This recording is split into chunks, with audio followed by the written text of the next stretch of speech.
Canoe's gonna hit that rock. The rock on this point here that I always hit my paddle on no matter what.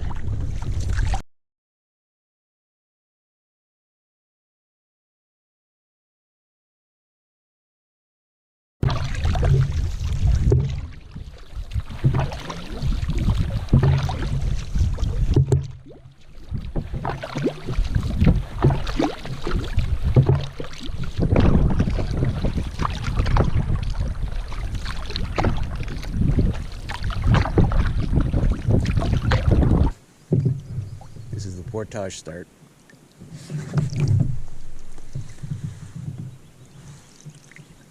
Try not to bash a rock here.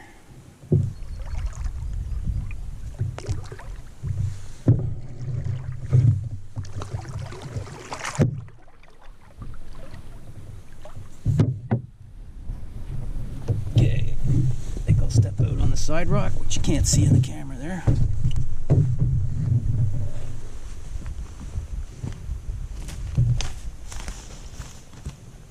And I've rigged some driftwood skid logs here.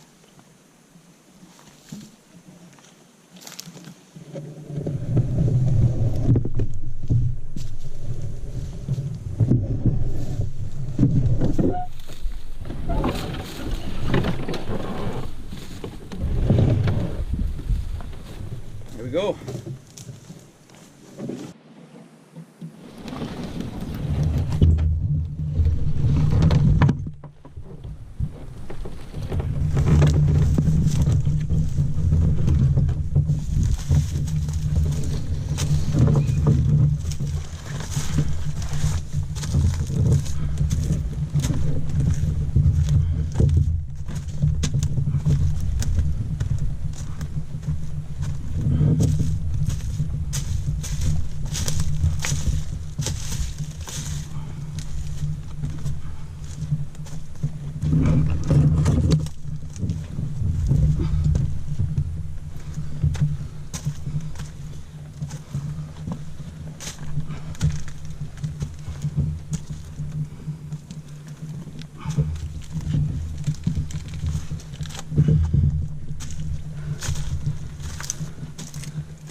I have the Canoe, my day pack, and my survival pack around my waist. So it's a bit of a load.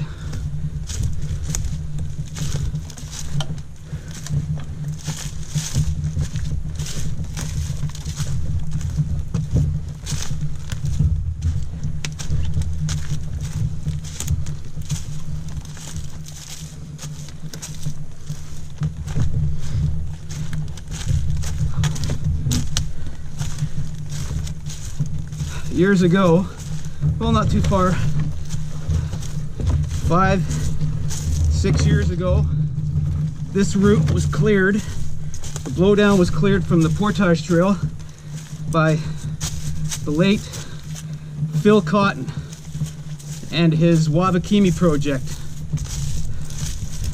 And we just lost Phil a couple of weeks ago. I think he was mid-70s in age. He'll be sorely missed. We miss you, Phil, already. He did amazing work. He and his crews, on a volunteer basis, they did all the research. Well, Phil primarily did the research on the traditional routes on public land. These are not in the parks. These are on the public or crown land that I'm on now. Routes that have been in existence for hundreds of years. And he did, he looked at the old survey notes, and he told me the stories of how he looked for the old blazes on the trees, even trees that are blown down, and rock cairns, and just a lot of research of the old literature. And he found hundreds, well, thousands of kilometers of routes.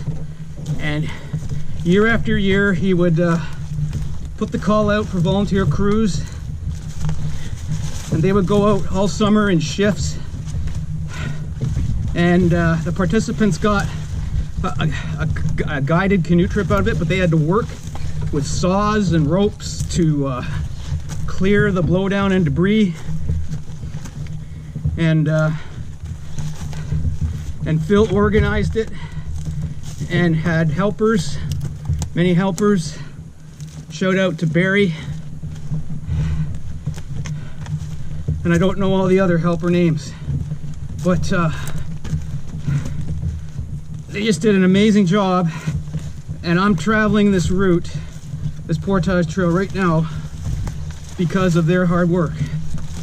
I had to clear a bit of blowdown on this trail at the start of the trip, but I don't think anybody really travels on this much too often, and it would just blow in and fall into, once it's blown in, nobody's going to use it. You would need chainsaws to come in and clear it. A few paddlers I know travel with chainsaws in this country. And they have to do it where they are because the government is not keeping these public land routes open. So volunteers like Phil and his organization called the R.I.P Project, and others. Shout out to Rob up in Geraldton. Rob has been with his helpers, has been doing volunteer work with chainsaws, keeping the routes open up in the Geraldton area.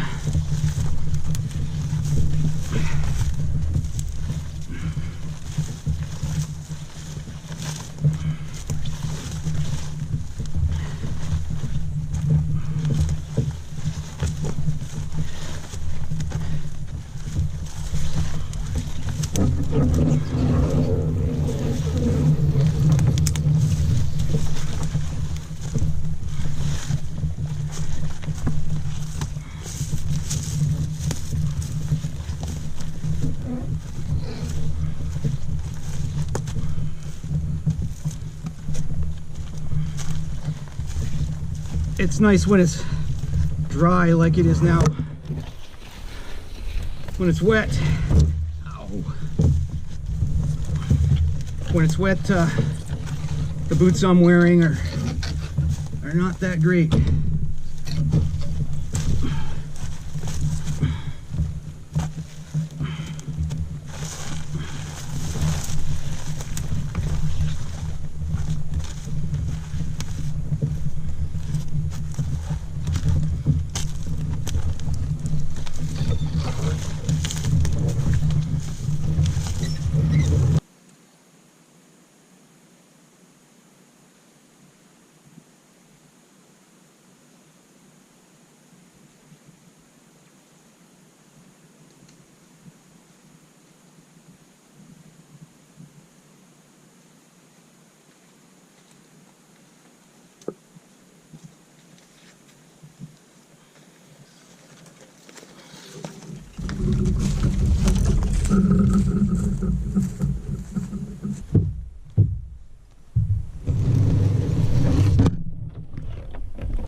Portage is only about 400 meters, so I decided to take you for the whole trip if it's not too boring.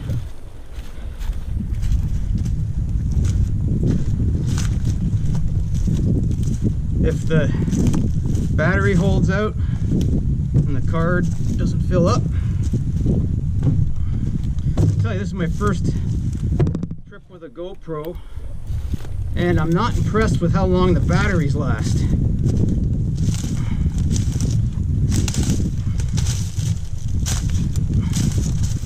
brought 2. They both used up. And I brought a little battery pack for charging, and it only charged 1 and it died.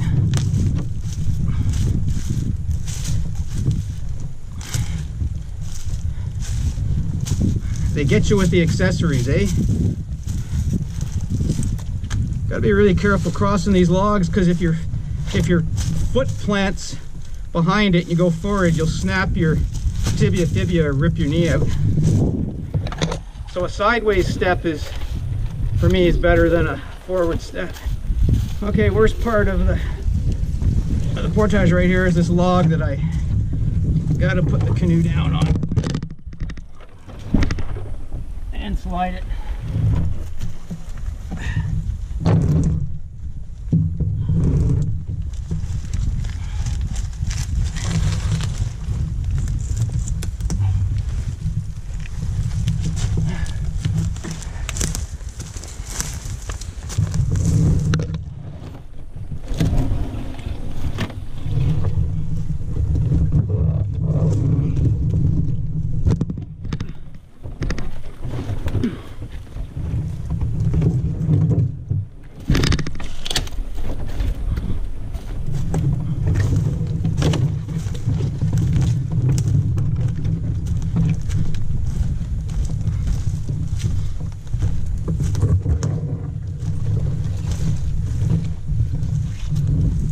Almost there.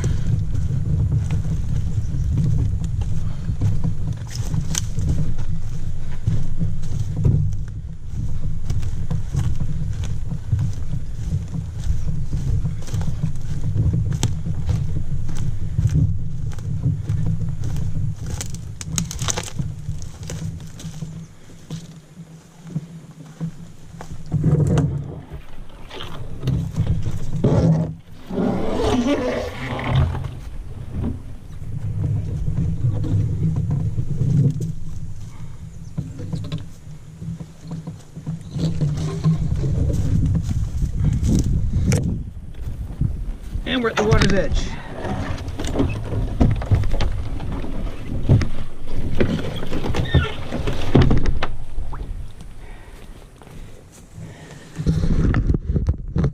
Here we are.